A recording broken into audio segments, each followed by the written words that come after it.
Now I want to get this intercooler put in.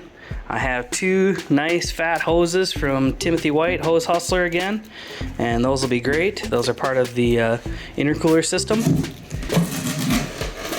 Then here's my nice and clean intercooler. So you can use purple power type things to clean out all the oil and sludge that gets packed down in there, carbon, whatever else. It's just kind of nasty burned up oil. So you get this thing all cleaned up and looking good and ready to install. But before I do that, I need to actually change this fitting. So I'm going away from a lot of the barbed style fittings for a push lock style, make it a little quicker, putting it together, taking it apart, and make it look a little nicer. So I'm going to drill that barb out and put a pipe thread in its place.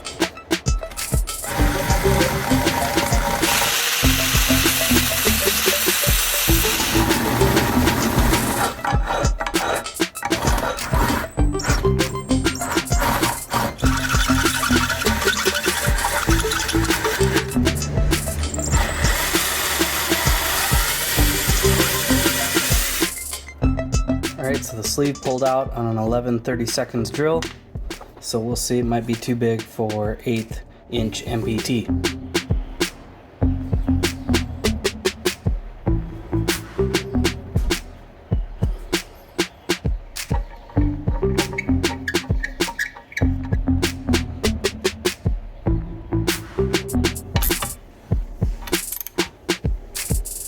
Alright, so that's the finished product. This will be the boost reference, so it's taking air from underneath the mid plate, aka under the supercharger, and it's feeding that back to all the accessories on the truck. Alright, so I got my new lines just stuck on there. Got to do the hose clamps yet, but Tim actually labeled everything, so it's really no confusion as to where all this goes. And so we got these two hooked up, and now I can put the intercooler in. This gasket is reusable, so unless you damage it, you're good to go.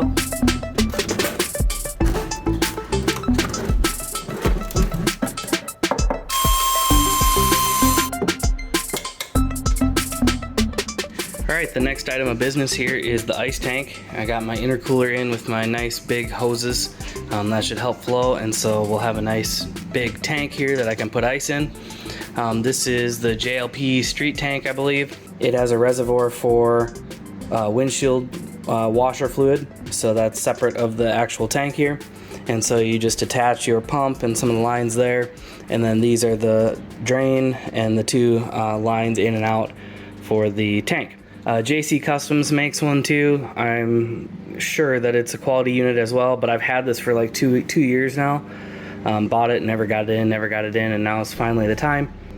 Whichever one you want to buy, that's great, but just support somebody in the lightning community is good. So we're gonna get some fittings installed on this and get things prepped for installation.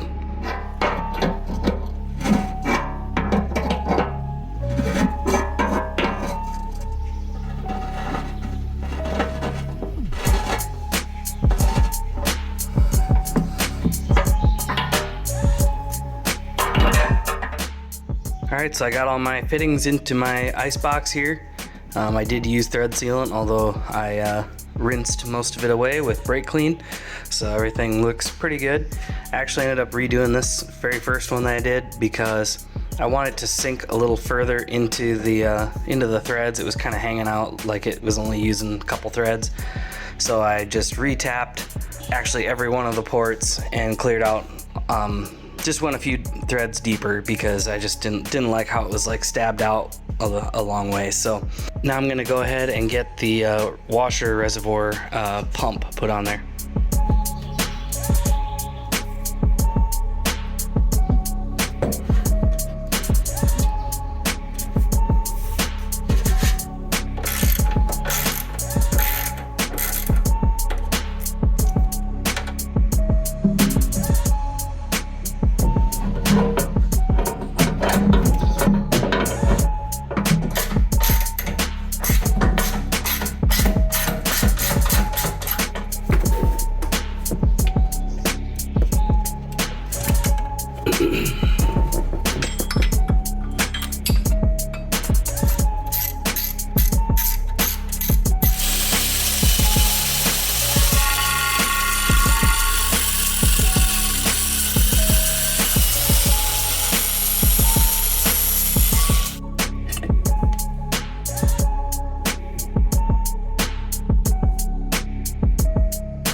Alright, so this fitting is tightened down now. You can see where we missed by like a thread. We're almost perfect there. I really like how that sits. And so that's tightened down and cleaned up all the thread sealant. Always makes a mess for me. And then this last fitting right here, the second one, we're probably going to get that one drilled and tapped to accept one of these guys as well. Or a 90 or something, I haven't really decided. But getting there on the plenum. Once that is done, then we can put it back on the supercharger and get it on the truck. This one here, I'm probably just gonna cap too in a similar fashion to this. I'll just do a big cap there, and that should be okay because it's covered up mostly by the IAC comes out and kind of tees forward here. It'd be tough to see this, so I think that'll be okay and look pretty decent.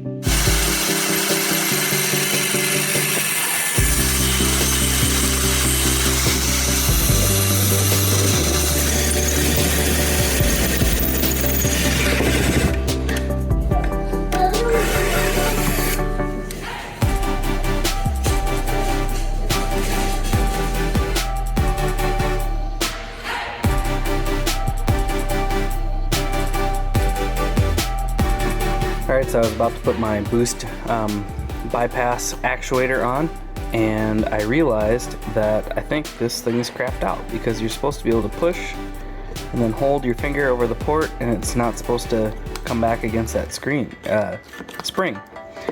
But if you push in and you hold here, it doesn't do anything. It's just the spring works, but it's like the diaphragm is totally blown out of there. So I'll probably get a new one of those.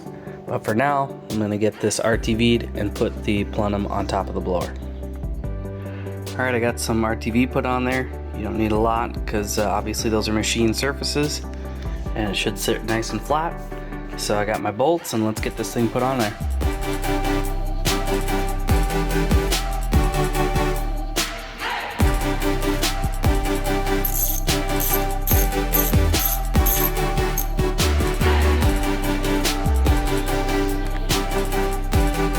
So that's attached now.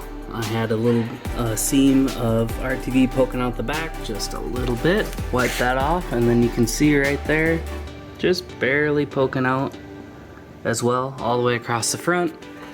So I feel like we have a good seal. I even reached my hand down in there, and I could kind of get to the very front edge and try and wipe off any extra that's there. So I think that's good. Got a good tight seal, and now it can go on the truck.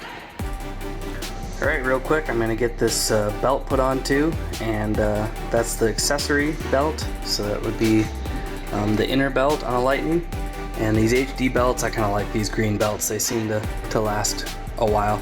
The green doesn't last very long, but the belt itself seems to go for a while.